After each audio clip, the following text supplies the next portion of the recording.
Welcome to the Nerd Party.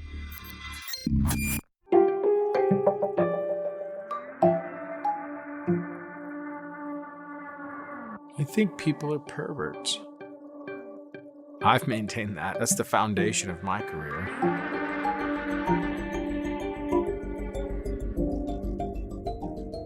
Welcome to House of Fincher, the podcast on the Nerd Party Network, where your hosts go through all of David Fincher's films in chronological order with a couple of detours on the way, and this is one of those detours. I'm your host today, Brandon Shea Mutella, and joining me, as always, is my ever-constant jogging companion, Tristan Rattel. How are you doing, Tristan? Ooh, yes. Nice. I love it. And also joining me is my ever-constant rowing machine buddy, John Mills. Let's face it, I'm bald. We all know who I wind up being in House of Cards. Let's not beat around the bush. So, but it's a good run. So, yeah. Awesome. Well, today on the podcast House of Fincher, we're going to be discussing House of Cards. But we're not going to be discussing a lot of it. We're just going to be discussing two episodes, the very first two episodes, which were directed by David Fincher. And before we get too far into the discussion, we just wanted to address that we are fully aware of the controversy that happened with Kevin Spacey leading to his departure from the show after season 5. And if you're looking for discussion on that, this is not the place for it. We are here to discuss David Fincher and his work. So we just wanted to address that right up front. So the first question that I'm going to ask you guys is, when did you guys first encounter House of Cards? And Tristan, I'll start with you. Oh man, I was tracking this production ever since David Fincher's name was attached to it. I was all for it from the get-go. I was just like, holy crap, are they making this show for me? I love political intrigue. It was David Fincher, Netflix, Kevin Spacey, Robin Wright, and it was going to be one of the first Netflix original shows, and they were going to drop the season right at once. I was like, holy crap. Oh man. I was blown away at just this perfect storm. I mean, House of Cards came out at just the right time. Just the right time for binge watching and streaming, and it defined the landscape. It wasn't even a part of the landscape. It made the landscape that we have today. And so, from the word go, when I read in the papers that Fincher was, making this show, he wasn't just being producer. He wasn't, and let me rephrase that. He wasn't just directing an episode. It was going to be his show that he was starting and have creative control over, along with Beau Willimon. I was just, man, yes. That was all in. I was all in from the word go, as I said. John, how about you? Wasn't this the first series to drop all at once?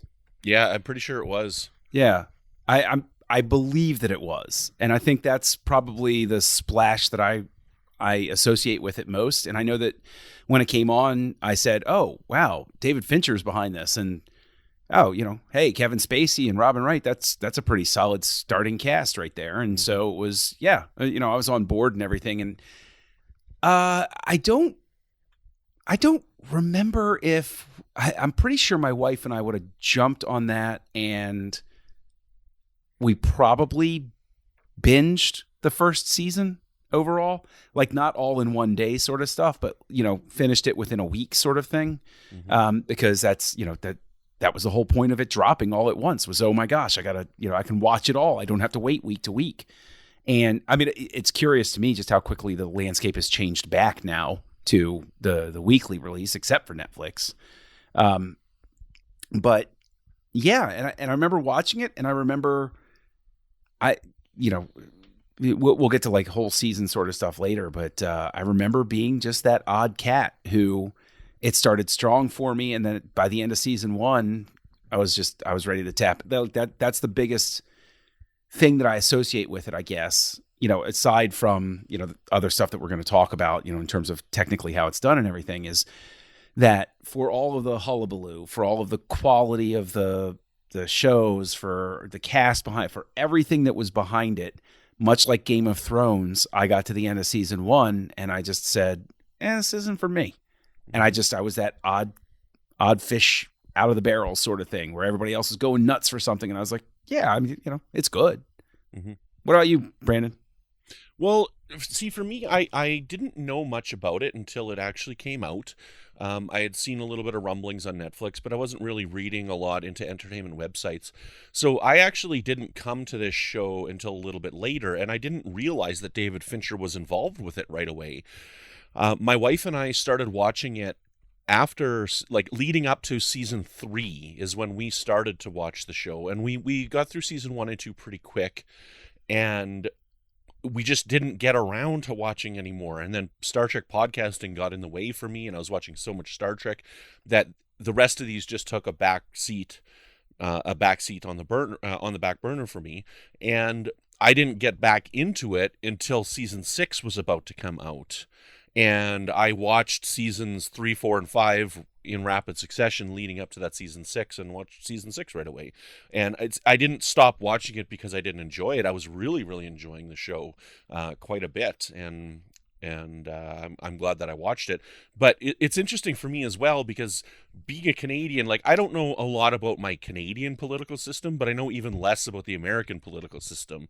So I know that quite a few times, I think, watching this show, I was texting Tristan and asking him, because I knew he was watching it. I'm like, why is this happening? What does this mean? Why is he doing this and whatnot? Because they don't really go into explaining what's going on, right? They don't explain it because they just assume you know enough about American politics as to what's going on. Like, I didn't know what a whip was. Like, I watched the first season of the show and I'm like, I don't know what a whip is by the end of the season even, right? And that's what his job was. So, I don't know. So there's a lot of things that I just didn't know about it, but I was still enjoying the show enough. And my wife and I talked about it. We're like, the writing's spot on, the acting's spot on. I don't understand everything that's going on politically, but it's a really great show. So I actually, even though I was all in, and I was super excited, John, I was like you the first time I saw it. I didn't really like season 1. Like, when I finished it, I was just kind of like, like, I honestly, like, even though I love David Fincher, and I loved all the actors who were in it and everything like that, and I thought it was a perfect storm of talent. I was just kind of left with this, slump of, it started strong, but then it just kind of devolved and just kind of, like, I didn't like the chapter structure. I didn't like where we left off at the end. I thought there was some point. I didn't really like the Russo storyline. There was just a lot that I didn't like. But because of the binge model and because it was Fincher, I was like, I'm going to give this another shot. And as soon as I gave it another shot, I kind of fell in love with it. It was kind of like Dragon Tattoo all over again.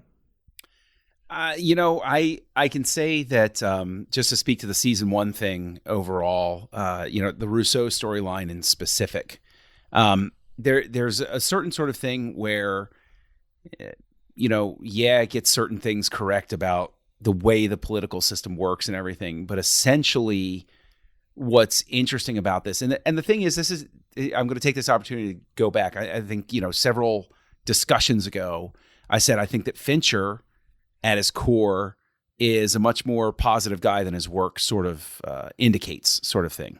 And what I meant by that, when I said it, was he has these disgusting people, but you get very much the sense that he does not empathize with them. He's looking at them as sort of like a sideshow, wow, can you believe this sort of thing? These, we're looking at sociopaths and serial killers and all of these sorts of things. And so he looks at these bizarre and perverted and disgusting people, but he does it with this detachment of somebody who who couldn't live that life, sort of thing.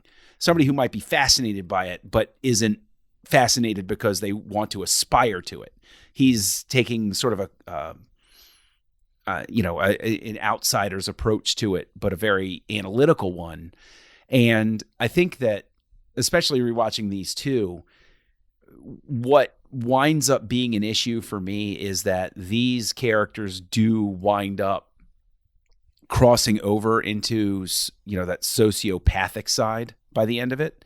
And, look, spoilers for season 1 or whatever, but when he kills Russo is really just was what the deal breaker was for me. Because it's one of those things to sit there and be like, oh, look, their marriage is so weird and dysfunctional and it's all about power. And, oh, he's manipulating this person. He's lying to that person and he's screwing people over. He's sort of like Iago in Othello, where he gets screwed over for a promotion and his way to get back at everybody is just he's going to burn the whole thing down. Because how dare you promote somebody over me? Because I put in my time. I deserve this. And that's Iago's motivation is, wow, you put him, he's captain? Okay, I'm killing everybody and getting everybody to kill each other sort of thing. And,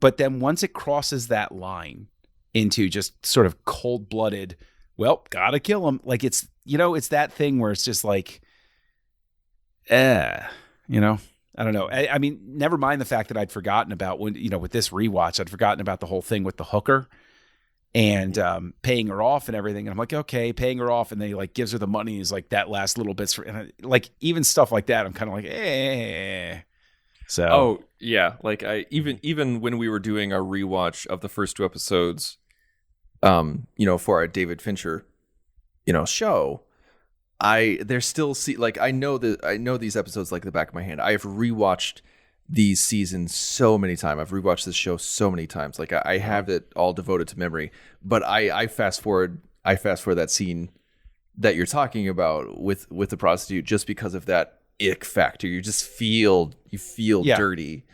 And I mean, but that's I hate it when people say this, but that's kind of the point of the scene. You don't want to feel good about yourself. Absolutely agree 100%. And it really establishes that the fixer, all of these people are well established by the end of the second episode as terrible people. Mm-hmm. They, to keep going with the Shakespeare illusion, basically you find out you're dealing with Richard III. It's worse than Iago. It's that everybody is just screw it. I'm killing everybody's fair game sort of thing. This was heavily influenced. David Fincher himself was heavily influenced by Richard III when making this and when developing this. And Kevin Spacey himself was doing Richard III while in pre-production for House of Cards. And so they both took a lot of material and a lot of that feeling and vibe from it. And so that is by no mistake that you're getting that illusion. Now, Brandon, I guess you can answer first or whatever, but like, I want to go ahead and ask the breaking the fourth wall, the soliloquy. I mean, as long as we're still talking Shakespeare here, right? Does the soliloquy, do you think that this would have functioned without it? Do you think this is like an incredibly integral part of it? Or do you think that this is just something where they just pulled it off and it's whatever?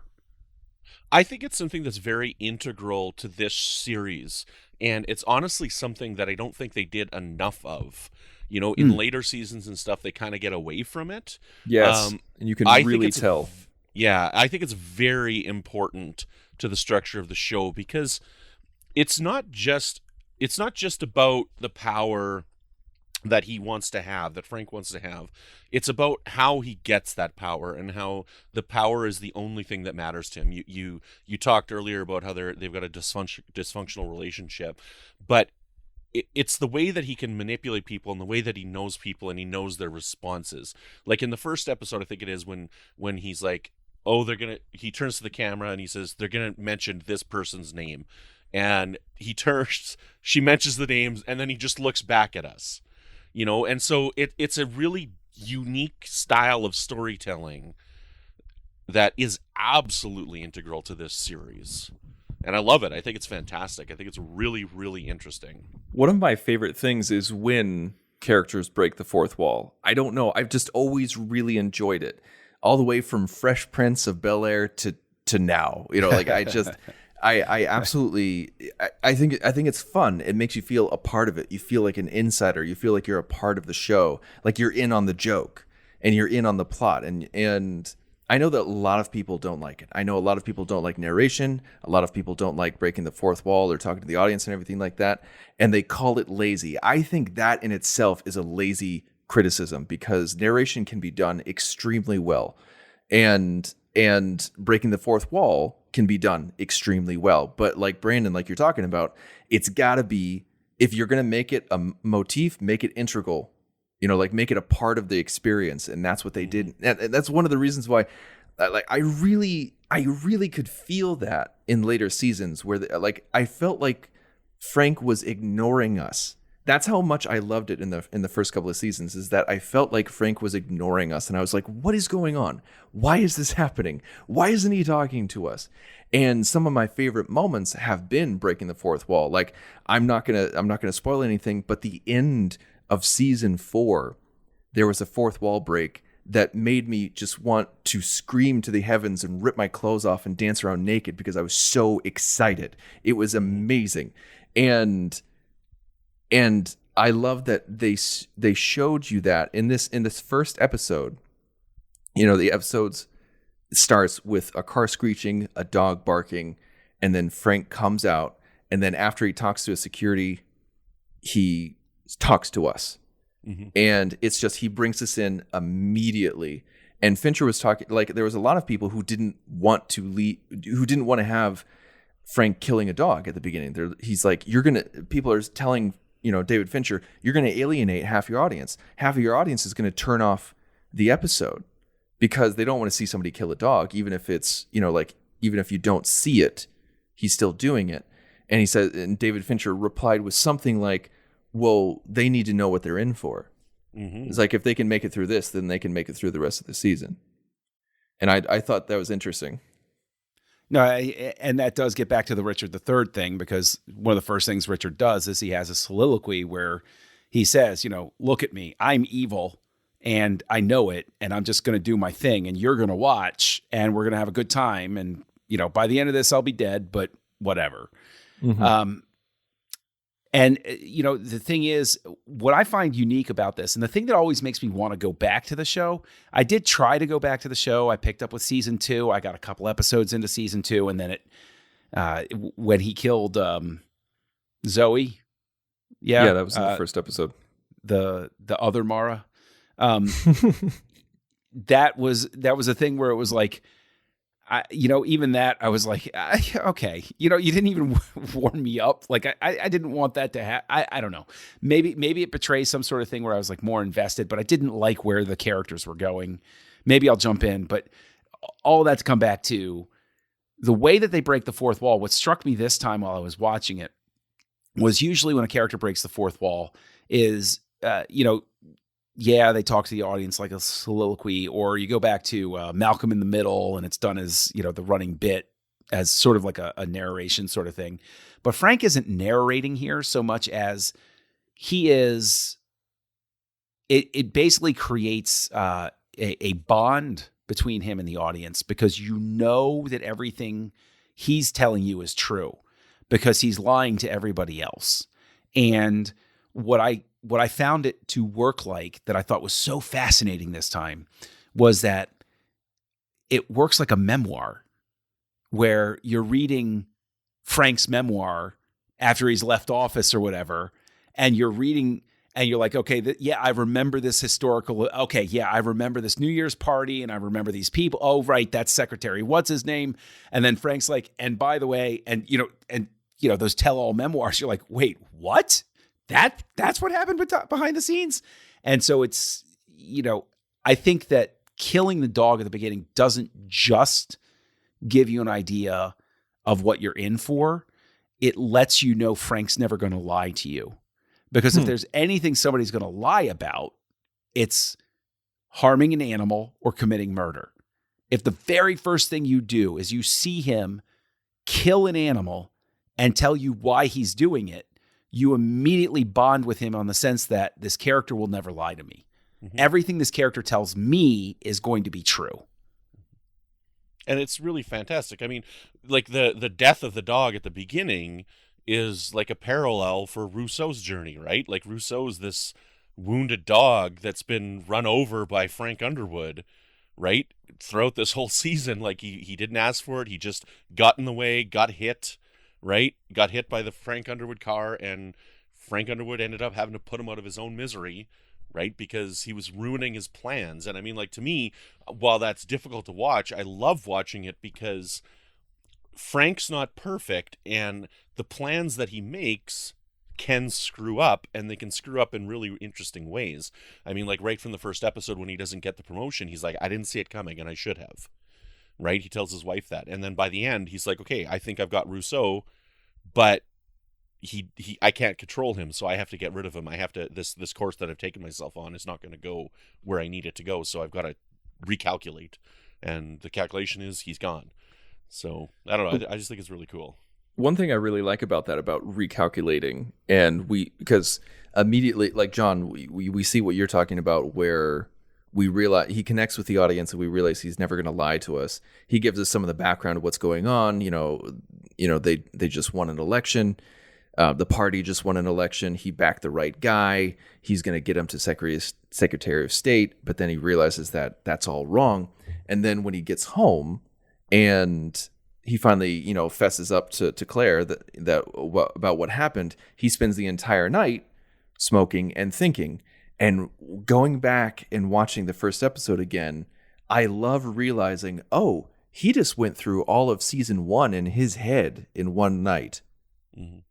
And I think that in itself is amazing. Now, of course, he tells Claire, he's like, there's going to be a lot of nights like this, very little sleep, making plans. And she's like, I expected that. Now, obviously, he fine tunes the plan as he goes along. He didn't think like, oh, I'm going to kill this one guy named Russo, in order to do X, Y, and Z. But he knew he was going to have to do something like that in order to make X, Y, and Z happen. And so I love realizing that as someone going back and watching it. The thing that I because you mentioned him talking to Claire, the thing that I like about it is that it establishes Claire very early on as an equal to him, that she just lives in a different world, but they're interconnected. And what I find so interesting about it, and maybe this is one of the reasons I want to go back to it from time to time, is that you see Claire's own bloodthirstiness, but also her own, she has more of a spark of humanity at that point than Underwood does, or at least she seems to, when she has the scene where she goes and she sees the older woman at the cash register at Starbucks who is screwing up the screen because, she's in her 50s and she's had to find another job because she's been laid off, sort of thing. And Robin Wright does a great job of betraying it on her face in a very controlled way, of realizing what she's done to her, essentially chief of staff that she just laid off. And also her clumsiness when she gives the speech to the staff, and you have that reaction shot of the staff member shaking her head, and you can tell that in that staff member's head, it's, man, as soon as I can find another job, I'm out of here. This is nuts. Whereas Frank, everybody loves Frank. Everybody thinks Frank is, he walks on water and he's a great guy. And I think that's an interesting thing because they establish them as equals, but they show how Claire doesn't function. Like, Claire would probably be better suited in Frank's world, but she's in this parallel world where it's a bit clumsier, but you don't think about nonprofits as a power play. And I like the fact that they expose the lie to that. And it's like, they don't say that it's just the government that is full of corrupt people, but it's the other people in DC, and those other organizations that you tend to exempt from your criticisms are also full of those people. And this is why I love The Godfather 3 so much. We're having a nice night, and you just go ahead and you just bring that in, and that hurts, man. I feel betrayed right now. Any excuse. Yeah.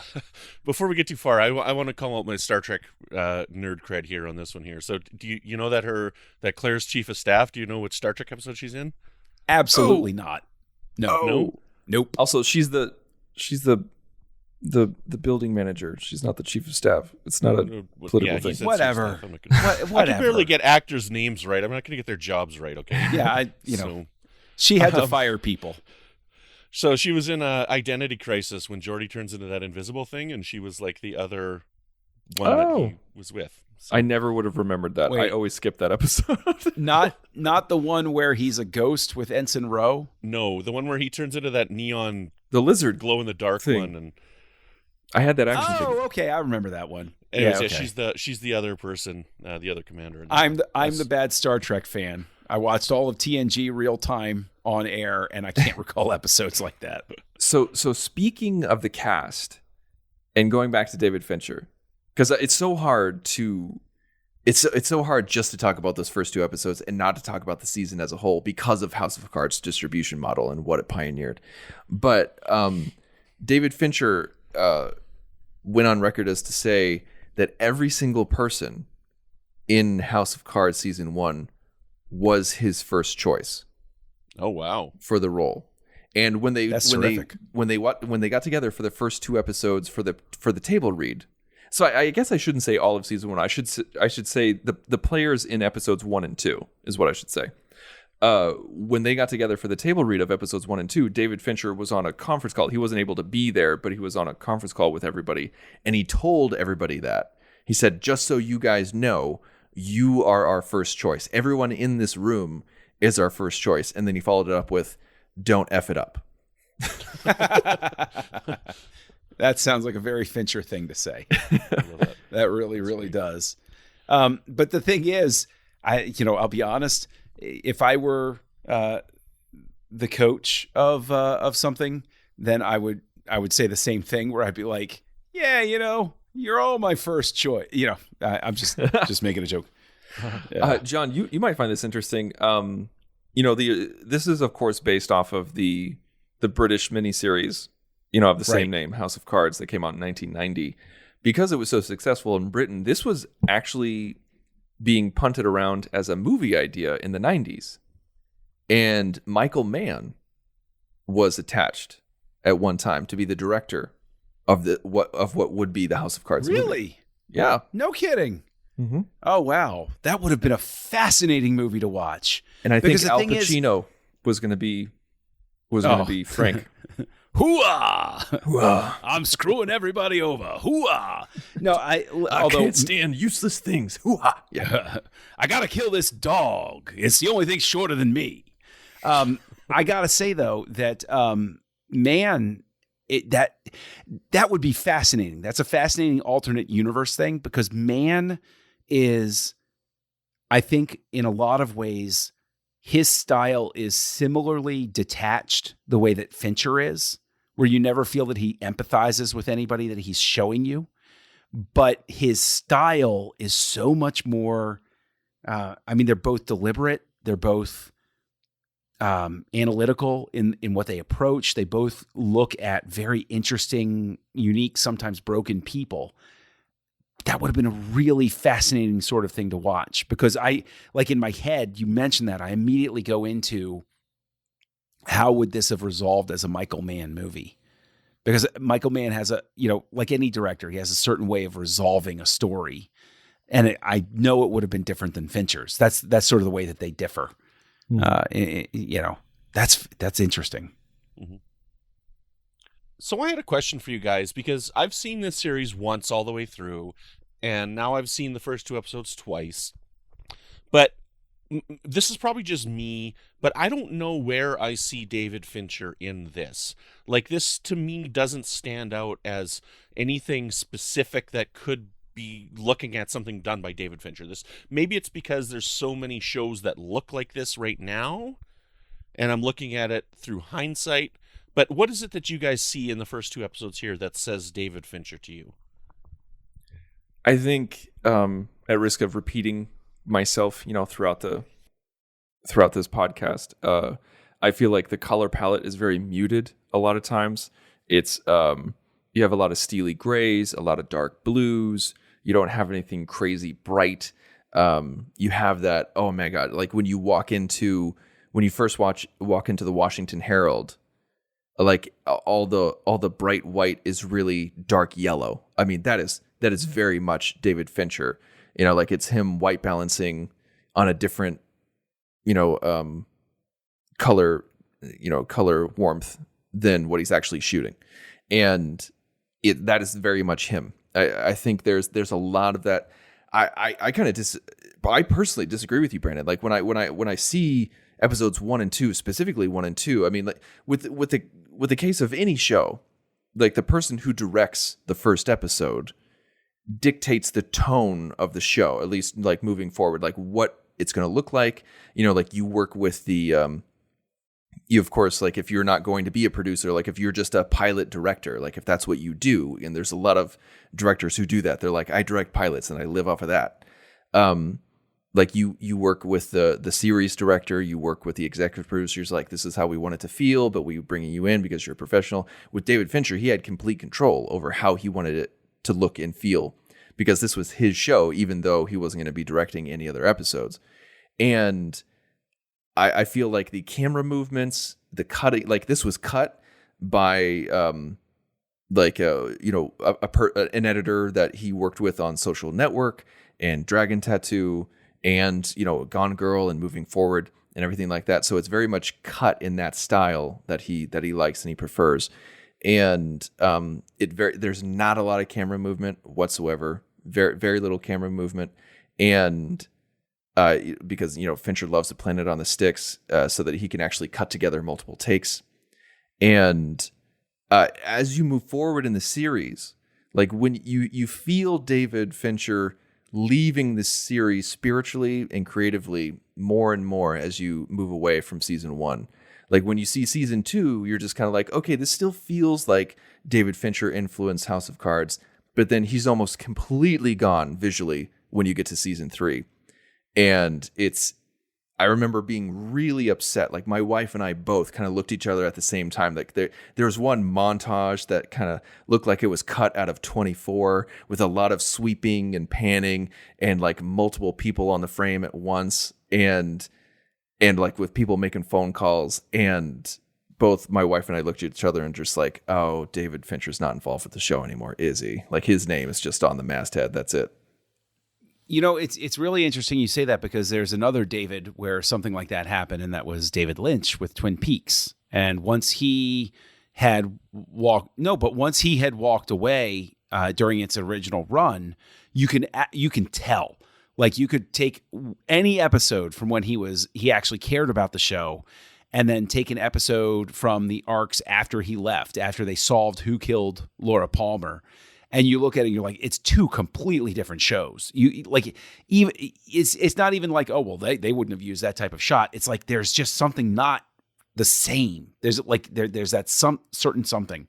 And rewatching this, I knew this question was going to come up. So the only thing I can give besides the color palette thing is the statement that has been bandied about in previous discussions. I think first by you, Tristan, is that Fincher says, you know, there are multiple ways to shoot something, but only one right way. There are two ways and only one of them is right, or something. Yeah, there are two ways to shoot a scene and one of them is wrong.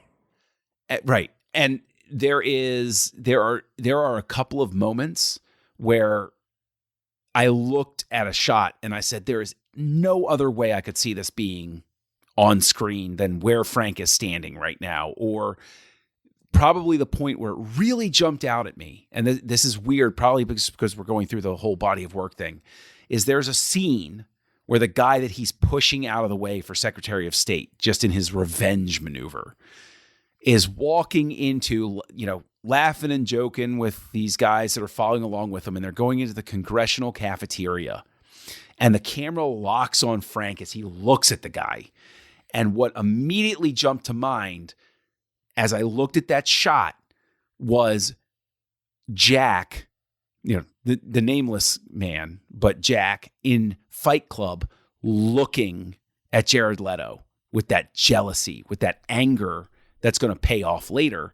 The two, I swear to God, you put those two shots next to each other, you'd be like, that is the same director directing those two shots, because like that is the immediate vibe that I got. Mm-hmm.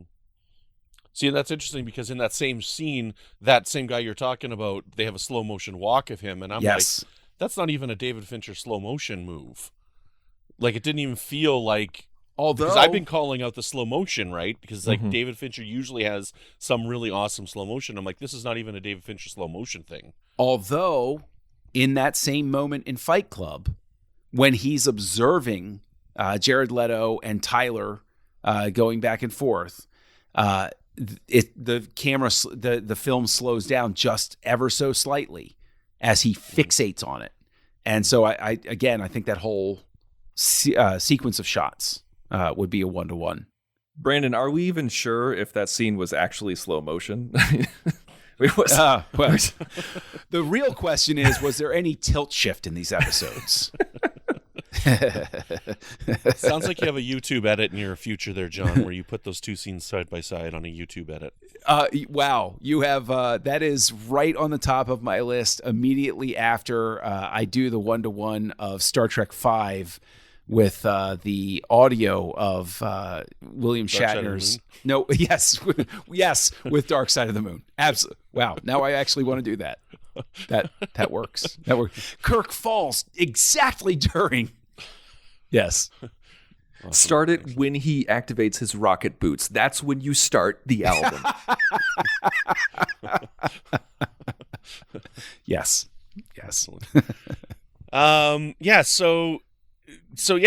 Let's talk a little bit more about the model of the show with the dropping everything at once, because this really did change television. And I know that with season 2, you mentioned already that Zoe gets killed. But I remember when season 2 came out, because I was aware of the show at the time, and an article came out discussing what is to be done with spoilers in this day and age. Because episode 2 is that episode where that thing episode 1 of season 2 is that episode where that thing happens. And so for 3 years or whatever until I finally got to it, I knew that something happened in episode 2 of episode 1 of season 2, but I didn't know what it was, right? Because it was just this weird, interesting article, and it was a game-changing show. And you've got so many shows right now that are dropped all at once, and it does change the landscape. We're all involved in different types of fandoms, and people are going online and spoiling things immediately. Yeah. And it's frustrating. Some to do it on purpose. Yes. And it's not like it's gotten any better. In fact, it's probably gotten worse. Yeah. The more digital shows that come out, because they drop episodes now at midnight Pacific time or whatever, right? And there's people who are up at that time and they get to watch it, and they're already spoiling it before anybody's even awake. So don't even get me started about the fact that they've now shifted the paradigm with the Mandalorian and the Clone Wars, where they're dropping it at midnight Pacific. And so Eastern time is no longer the dominant time by which to watch things. That screws up my world completely. But it's wrong. It's wrong. God's against it too. Trust me. But in terms of the spoilers thing, right? It's funny you mentioned that, because just recently I showed the Radioactive Man episode of The Simpsons to my kids. And in that, all those many years ago, they had Comic Book Guy where they're talking about the movie being done. And, they say, oh, who's going to play Radioactive Man? He says, just a minute, I'll find out. And he goes out and goes to alt.nerd.obsessive, which if anybody remembers the old Usenet groups, there you go. And it shows, and it goes through all of these screens. But in terms of the spoilers, yeah, there's a really, this did become the first show, I think, where people had to be very, very aware of the fact that everybody up to and including the Hollywood Reporter was going to spoil this thing if they could. And so spoiler warnings became a thing. Don't read this article unless, and then the ultimate trump card is putting things in the headline so that you don't even have to read the article. It's just right there. It's I'm scrolling through my Twitter feed, Zoe dies. What the hell, man? Or that's the thumbnail. Yes. Yeah. Exactly. Yeah. The shot of her being pushed. Now I want to talk, since we kind of moved on just from the first 2 episodes, but kind of just to the sensation that is the show and the model. Speaking of spoilers, they went out of their way to try to hide that Zoe dies in the first episode of season 2. They straight up lied to the public, and not in a weird J.J. Abrams kind of way, that where you feel like you're stabbed in the back. It's not Con. It's not Con. Yeah, it's not Con. It's not Con. No, it's what they did was they wrapped it up in subterfuge, where they would release as they were filming season 2. they would release pictures of Kate Mara with other people throughout their filming season. Oh, wow. Like even though she was done filming weeks ago and months ago, they would release photos of behind the scenes, like on Instagram and everything like that. And Kate Mara would do the same thing on her Instagram and Twitter and everything like that, where like she would say like having a great time filming House of Cards, even though she was already off the show. And also on top of this shows you how crazy I am. My wife and I bought the Blu-rays. This is how much we love House of Cards. We bought the freaking Blu-rays, even though we never stopped our Netflix subscription. And on the season 2 Blu-ray, you put in the first disc, and it shows Kate Mara as a live news reporter, like in the menu. Like it's a slow motion menu. Like you see Frank in the White House. You see Claire at home. You see Kate Mara Zoe in front of a news van. Like looking like she's made a career change, and she's in front of the camera with a microphone in her hand. But see, I admire the hell out of that, because the default on Blu-ray, DVD, disc, blah blah blah menus is basically to presume you've seen the movie. Right. So that even if you're renting the disc through some service or something like that at the time, they would blow something right in the menu. And it's like, well, okay, great. Like, don't presume that somebody's seen it. Like when I was showing Alien and Aliens to my oldest, I was petrified of the menus, because I just thought to myself, please don't spoil the Queen Alien and Aliens, right? I want that moment to be preserved, sort of thing, but it's just the default. So I think that's brilliant. I think that's an incredibly thoughtful thing to do. I thought it was great. So unlike showing the destroyed Statue of Liberty on the front of the Planet of the Apes boxes? Yes, exactly. That has to go down in one of like the greatest spoilers in history. It was like done by the marketing company right next to Qui-Gon's funeral. Qui-Gon's Noble End was the name of the track. Thank you. Yeah. Qui-Gon's Noble End. Yeah. I think it was it was either track 9 or 10. But yeah, you flip the CD over and you're like, yeah. Although, well, okay, that's a whole different rabbit hole. Never mind. I was going to say, we only have like 15 minutes left, John. I know, right? Sorry about that. That's funny. That's hilarious. Awesome. Well, yeah, so this show's really good. I love it. I think it's fantastic, and it was hard to stop after just 2 episodes, because I do want to go back and rewatch the whole thing, because it's I haven't seen the first season since before season 3 aired, right? So it's been a long time since I've seen the whole thing, but I do, so a lot of it was fresh, and I'm like, oh yeah, I forgot about that. It was. Let me ask you something. As somebody who, I've revisited the first 2 episodes, loved them. I mean, I do. I think they're great. They're technically terrific. They're engaging. They sell the show. Mm-hmm. It's the job of a pilot to sell the show. And typically they used to be 2 hours. So, let's assume that this is, the 2-hour pilot split into 2 episodes. If I saw it, I would say, great. All right. Tristan made a face, and you all can't see that. It's an audio medium, Tristan. I'm sorry. I was going to wait until you're done, but I couldn't hide my face. This isn't a pilot. They didn't make a pilot. Okay.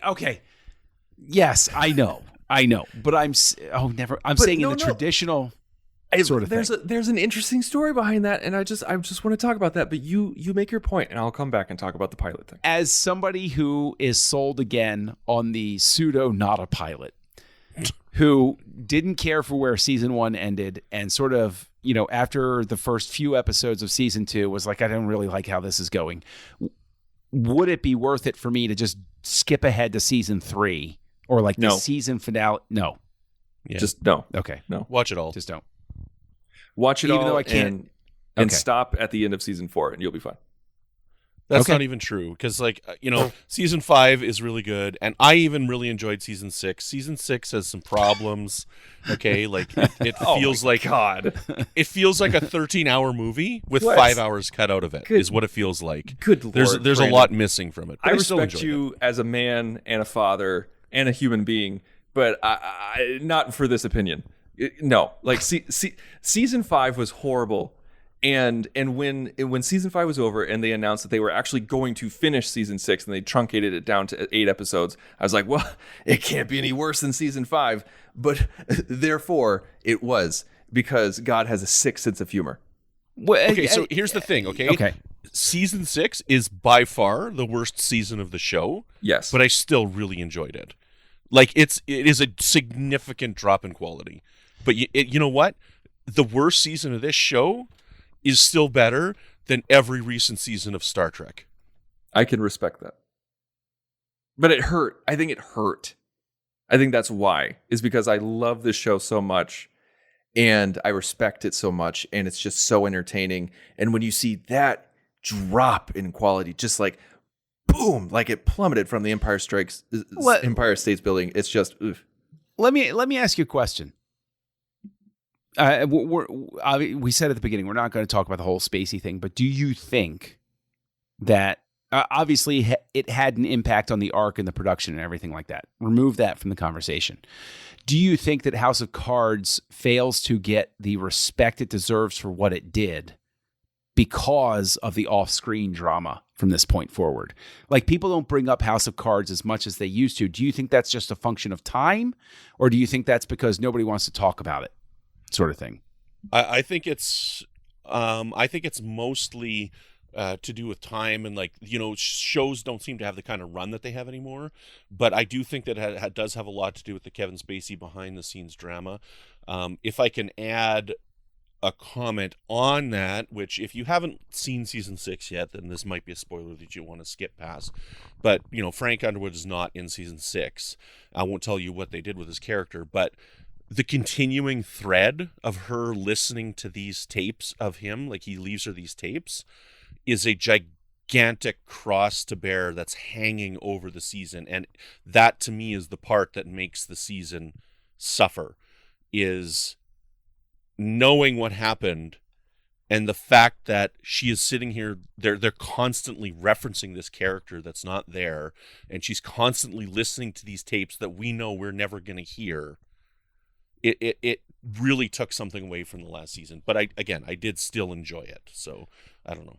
So, okay, on a scale of Jadzia to Ezri Dax in season 6, because I actually like the way they handled the Ezri Dax thing. As a Deep Space Nine fan, at the time, I didn't like the fact that Jadzia didn't come back. I was like, just she's dead. Just don't reference her or make reference to her, but move on, sort of thing. But once I made peace with Ezri coming back, sort of thing, I was like, okay, fine. This is the direction we're going. That's fine. So there's no sense of coming to terms with the decision that they made. It's just the whole season. It's just sort of like in your head where it's like they keep bringing it up. Like, is it just one of those things where you wish they had addressed it in the first episode and maybe once or twice after, but then they wind up dwelling on it instead? The problem is that the writers were faced with an impossibility. They had 13 episodes, just like normal, like every other season. They had 13 episodes to make. They wrote the episodes. They filmed 2 of them with Kevin Spacey, and then he was fired for obvious reasons. And then they had to go back, rewrite the episodes, rewrite the season only within 8 episodes. And so instead of pretending like he never existed or pretending that it's just one and done, oh, that's crazy that happened to Frank, and then moving on with a storyline, they did what Brandon said, where they said that he was kind of like a specter looming over them constantly, where even though he wasn't there, he was constantly there, and he was looming over them. And so it was definitely the writer's decision they were trying to make that negative into a strength, but it didn't work. It did not work. Okay. Ezri was handled way better than Frank Underwood was. Okay. Yeah, okay. Way better. And I'm not a big fan of Ezri. I know there's people on this network that love her, but I'm not a big fan of Ezri Dax. But she was handled way better, and that whole thing was handled way better than this. And with I can say that and still say that I really enjoyed season 6. See, the thing is, well, okay, never mind. I was just going to go about the Ezri Dax thing, but like okay, fine. Like with Ezri Dax, at the very least, I felt that they made do with the best of a bad situation, sort of thing. Yeah. Where by the end of it, I was like, it gave the sense that the story was going to continue afterward. that this was the pivot point, and I was just leaving at the end of the next season, but the characters were going to go on. So it gives it that sense of continuance, whereas it sounds like the way they dealt with Frank's disappearance was like, yeah, we're wrapping it up, but remember Frank? He was here, sort of thing. I don't know if it could be that cut and dry. It's hard not to spoil things. Sure. Because, I mean, like, I'll gladly spoil things in season 1 and season 2. I mean, it's been a long time since that's happened. But season 6 is still kind of fresh in people's minds, and some people have been putting it off. So it's kind of hard to describe it. But I think for me, the biggest pain was season 4 is one of my favorite seasons of television of any show. I love it. I think it's a near perfect season for House of Cards in this hyper political reality. And then the best season of the show by far. It's wonderful. Oh, that's awesome. That's awesome that you agree. That's because there's certain people who think I'm crazy, and then the drop in quality with season 5 was just like, man, what happened? You know, it's kind of like it was a roller coaster of just like, man, like I was telling Brandon off the air that my wife and I, you know, this was before we had kids. We watched season 4 twice in one weekend. We didn't leave the house. We ordered takeout. As soon as we finished season 4, we're like, we're watching that again. This is what we're doing. We are not sleeping. We're barely eating. We're doing this. Like, that's how much we enjoyed it. And season 5 was just horrible. And season 6 was even worse. And so it's just so crazy the struggle that you have with the show. And, you know, like Lost just celebrated 10 years off the air. And we're still talking about that. And that ended horribly in a lot of people's eyes. Good qualifier there. I was about to get into the Lost argument, but okay. But the thing is, like, yeah. Okay. I almost feel obligated, especially enjoying the first 2 episodes, to go back and give it one more go. I don't want to rewatch season 1. I've watched season 1 twice at this point. Now I've watched the first 2 episodes 3 times. I know season 1. I get it. Season 2, I had my problems. I think maybe I could pick up.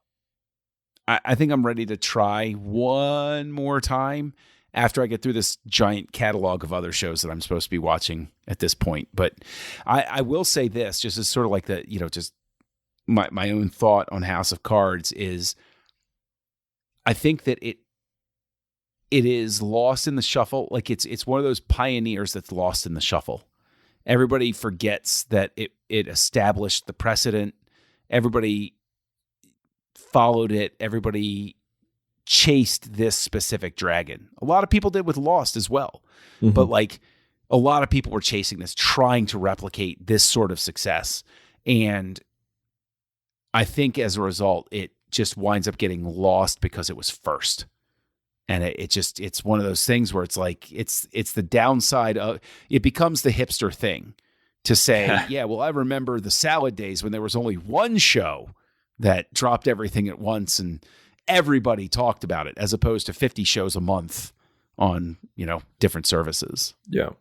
Now, John, this is my own personal take. It like you and I have talked many times about House of Cards, like the several times that you've tried it, because you know that I was a huge and am a huge House of Cards fan. Like you would text me where you're just like, oh, I'm not really digging this. Like, should I go on? And I told you no. And I think it surprised you because I told you not to go on.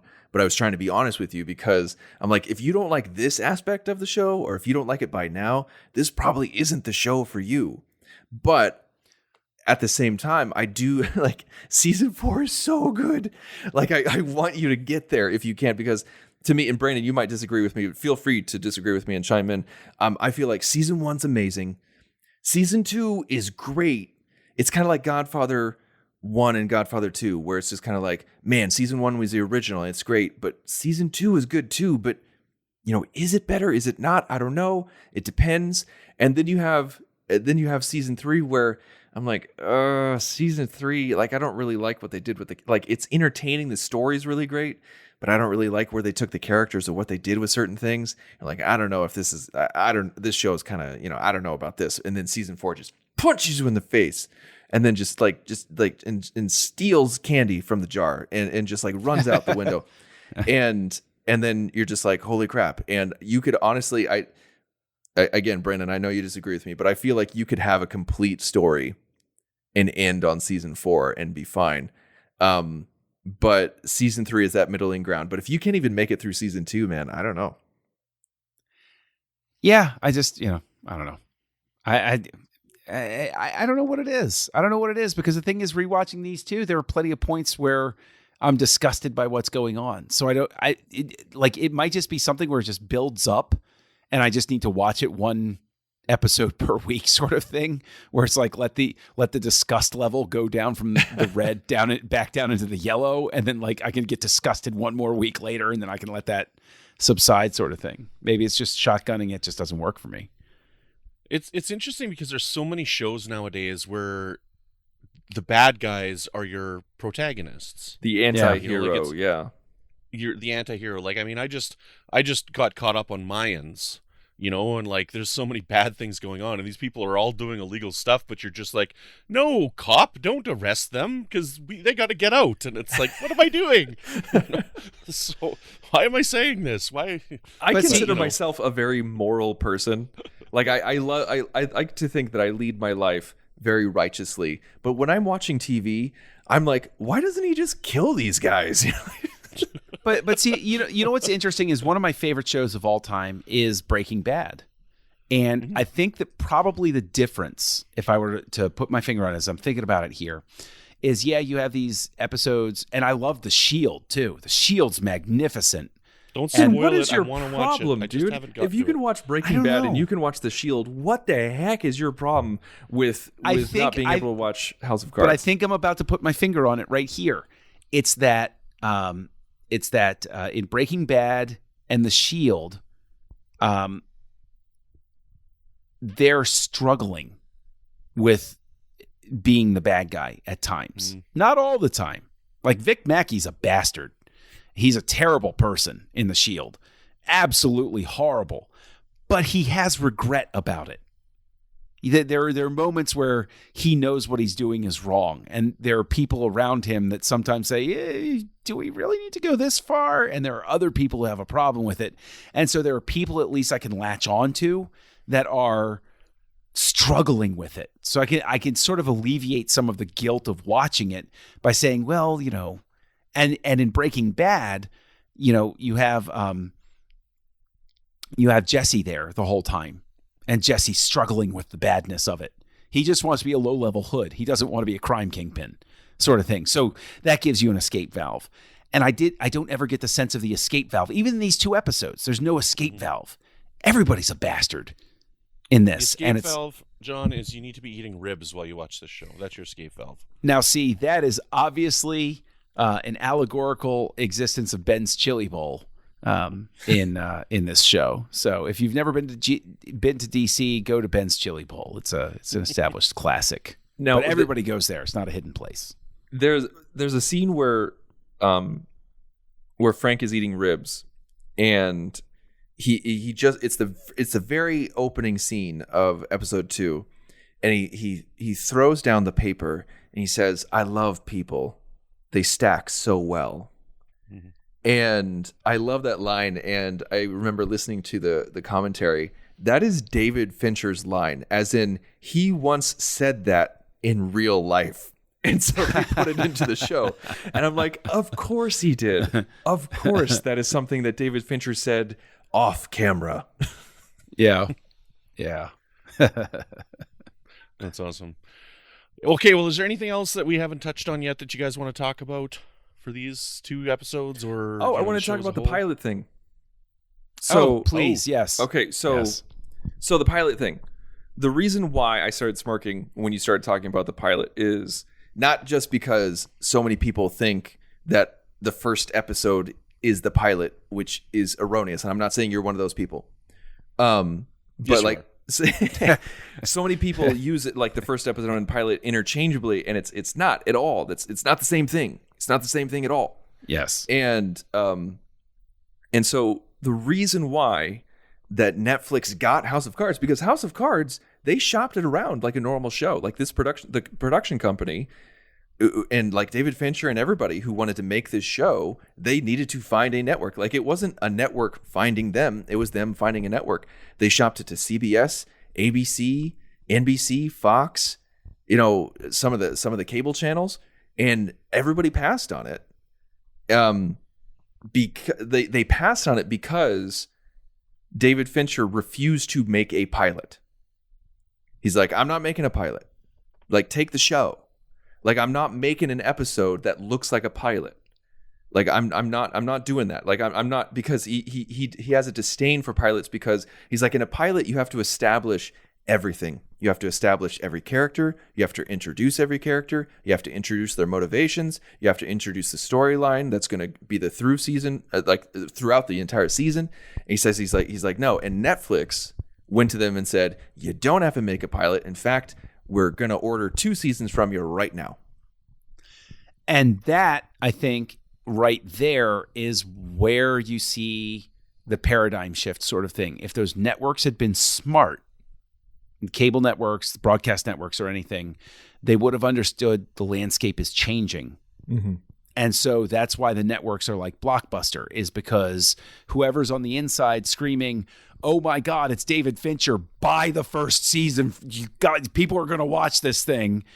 Netflix is the only one that said, the world is changing. If we get him and we get this show, we'll take care of the rest and we'll get eyeballs. And that's what we're in the business of doing. Mm-hmm. And so, like, that story is very intriguing because it's almost like a perfect confluence of Fincher saw the world changing and wasn't willing to compromise what he wanted to do for the old model. And it just took one team of people to say, you're right, the old model's dead. We'll buy it. And also, on top of that, Netflix's algorithm at the time helped them make the decision to buy the show. Because I'm not making this up. Where, like, they put in the data and they're like, oh man, like, it turns out a lot of our users love David Fincher films. They also love Kevin Spacey films, and they love political shows. Well, here you go. Yeah, that's awesome. It was just a perfect storm of talent, creative energy, and money, and the right people at the right time. And it, like I said, it defined the landscape. Yeah. Television has definitely changed. Like, HBO changed it one way and Netflix changed it another way. Like, this was a very important show in all of our histories. This is a defining moment that changed the landscape, and yep, I'm grateful for it. And so this has been a lot of fun discussing this. We will be talking about Mindhunter season 1 and 2, and because Fincher directed more of those episodes, we will be discussing the whole seasons of those shows in 2 separate episodes. But next week we have Gone Girl coming up, and I'm looking very much forward to discussing that. Tristan, why don't you tell them a little bit about the network? Oh, yes. We are on the Nerd Party Network, and you can go to thenerdparty.com to check out all of our backlogged episodes, as well as all of our other shows on the network. We have Star Trek shows. We have Star Wars shows. We have shows about movies, shows about TV shows. We have a Babylon 5 show, a Harry Potter show. We have something for everyone. And we have something coming at you every single day of the week. Make sure to follow us on Facebook. Make sure to follow us on Twitter, Instagram. Just search The Nerd Party. We'll pop up. Or you can, like I said before, just go to thenerdparty.com, and that's how you can subscribe to us. That's how you can follow us. And if you want to write us an email, you can go to thenerdparty.com/contact, select House of Fincher from the drop-down menu, and fill out the form, and it'll give us a contact. And also, if you want to rate us, if you want to give us a review, we would love to hear from you guys that way. So on whatever service you listen to us on, please give us a review. Of course, Apple Podcasts is great if you listen to us that way, because the more reviews we get, the higher we get up on the rankings, and the more visibility, which is always fun. Mm-hmm. Excellent. John, where can people find you when you're not eating barbecue for breakfast? Well, there's no day that I'm not eating barbecue for breakfast, but you can find me as Kessel Junkie on your social network of choice. I would encourage you to follow on Letterboxd, where I'm a little less snarky. Well, actually, not really, but I rate the movies that I'm watching, and am continually trying to watch as many bad movies as I possibly can. So enjoy my pain. And you can also find me here on the Nerd Party Network co-hosting a show called Aggressive Negotiations. It's a Star Wars podcast that I co-host with Matthew Rushing, where we explore some of the more unique corners of the Star Wars galaxy. Tristan, where can people find you when you're not sitting up all night with a smoke by the window trying to plan everything because your whole plans have been derailed because I said Godfather 3 is a really good movie and season 6 of House of Cards is really good? Where can people find you when you're not doing that? I like part 3. You can find me all over the Nerd Party. You can find me online on Instagram and on Twitter under the username The Insane Robin. You can find 2 of my archive shows. One, Nerd Nuptial, which is a show that I host with my wife, and you can find our House of Card reviews there. Like I definitely recommend it because we go all in on these. Like we analyze the crap out of them. We get really in depth. We get really excited. So go to thenerdparty.com/nerdnuptial, find those shows, search House of Cards in the search feature, and they will all pop up. And we love the show so much, we actually have Frank Underwood saying, "I love that woman. I love her more than sharks love blood," in our intro. Like, that's how much we love it. Also, one last thing before I pass it on to you, Brandon. Netflix realizes that House of Cards is one of the big reasons why it is the powerhouse that it is today, and that it takes up 1/3 of America's internet traffic nightly.